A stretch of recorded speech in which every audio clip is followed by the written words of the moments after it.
好的最後一步 Part C 呢，就題目就咁講啦。如果呢一個色仔，咁佢係1.6米啦，每一邊一個立方體，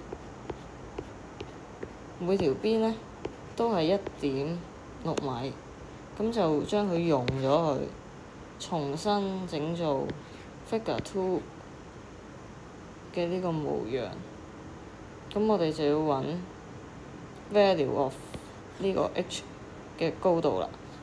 然之後呢，再揾埋 total surface area of 呢一個物件啦。好，咁一個立方體嘅體積呢，就係邊長嘅3次方啦。咁依家要變成 Figure 2嘅呢一個模樣呢，咁呢一個物件嘅體積呢，就係底面積乘高啦。因為佢係一個錐體嚟嘅。底面積我哋知㗎啦，係啦，就係 Part B 嘅答案啦。係啦，呢個橫切面啦 ，cross sectional area Figure 1呢個橫切面啦，咁乘翻高就係㗎啦。好，呢度應該冇問題嘅。其次呢，咁我哋而家有 h 啦，咁就揾 total surface area。total surface area 嚟講呢，我哋首先數一數有幾多塊面先。首先面一塊，底一塊，跟住呢一個長方形，然之後呢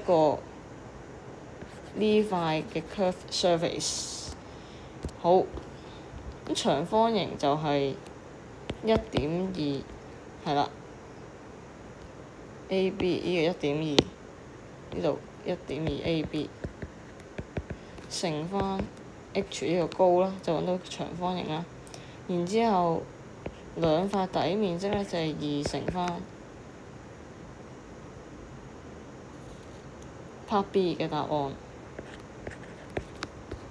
最尾 curve surface area 呢，我哋要係有周界再乘翻高，係啦，呢個係部分嘅周界再乘翻高。部分嘅周界呢係點揾嘅呢？就係圓嘅周界係2πr 啦，咁而家係只有一部分，咁係270除翻360啦。因為呢一個 arc 呢，佢係涵蓋咗呢度270度嘅。好，咁而家我哋有部分嘅周界啦，咁我哋乘翻個高，咁呢就可以揾得到個答案㗎啦。好，如果再有疑問嘅話，可以再問我。